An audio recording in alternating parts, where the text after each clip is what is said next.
Привет, друзья! Сегодня на обзоре камера от компании Runcam Racer 5 со встроенным гироскопом.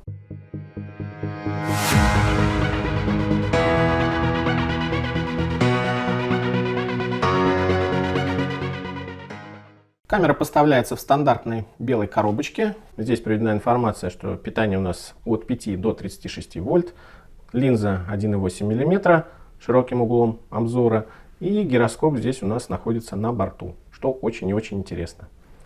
Давайте посмотрим. Камера запечатана, но как это уже традиционно для камер Runcam, я ее открываю, не срывая пломбы.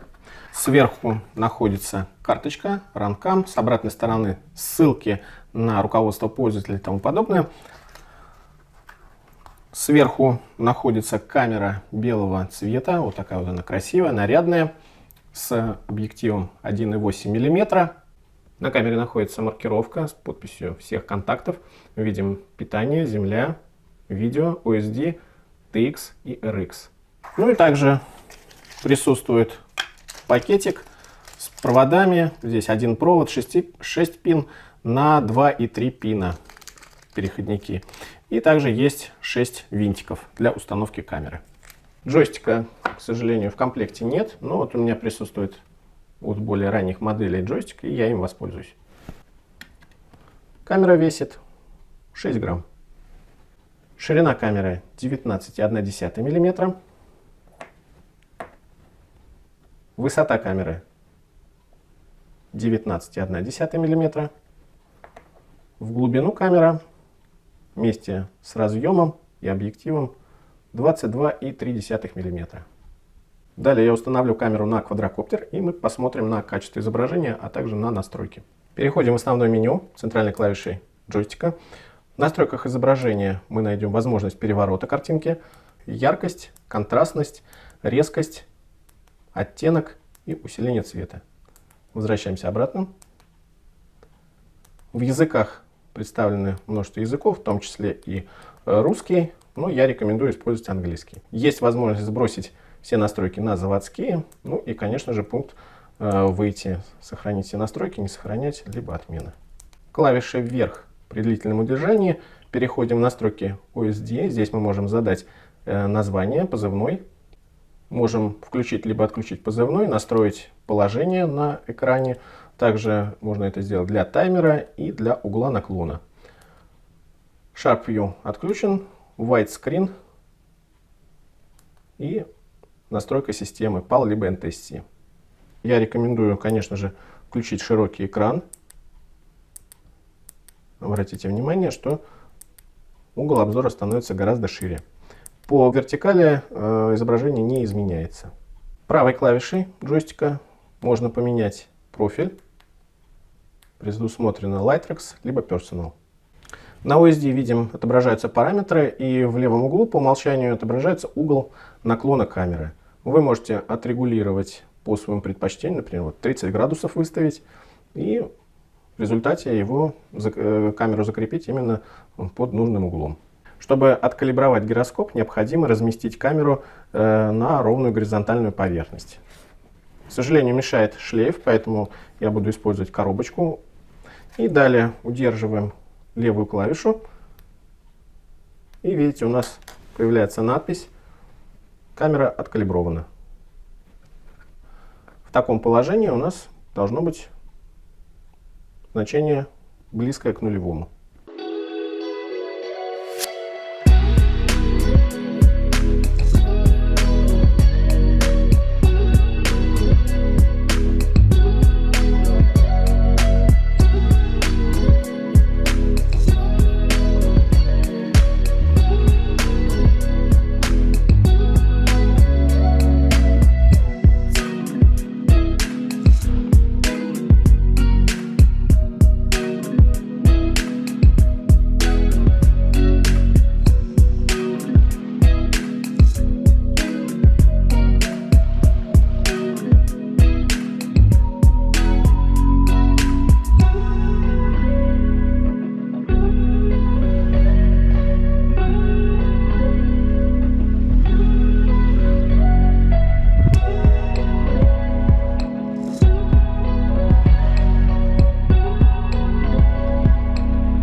Друзья, вы видели тестирование данной камеры, и что я хочу сказать в заключении. Данная камера является камерой для гонщиков, здесь минимальная задержка, но в то же время мы получаем минимум деталей. К сожалению, это так и есть.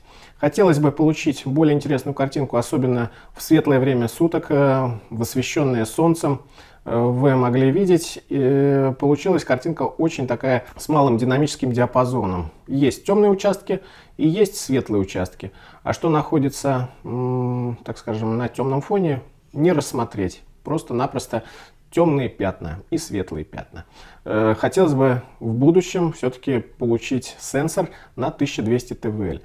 Самая главная фишка данной камеры заключается в том, что здесь встроен гироскоп, и вы можете настроить угол, который вы предпочитаете при полете. Это в момент настройки делается, наверное, один раз. Также в процессе полета вы можете оценить угол, с которым вам комфортнее летать. Просто-напросто это значение один раз запомнить, и уже в дальнейшем при настройке своих дронов выбирать нужный угол. Поэтому фишка, конечно, полезная, но один-два раза, а далее вы настройки все сделали, привыкли и больше уже к этому не обращаетесь.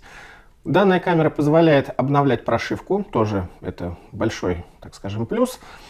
Плюс ко всему здесь используются порты RX и TX для того, чтобы ее подключить. В Betaflight 4.3 будет возможность уже работать полноценно и с гироскопом в том числе, поэтому ждем.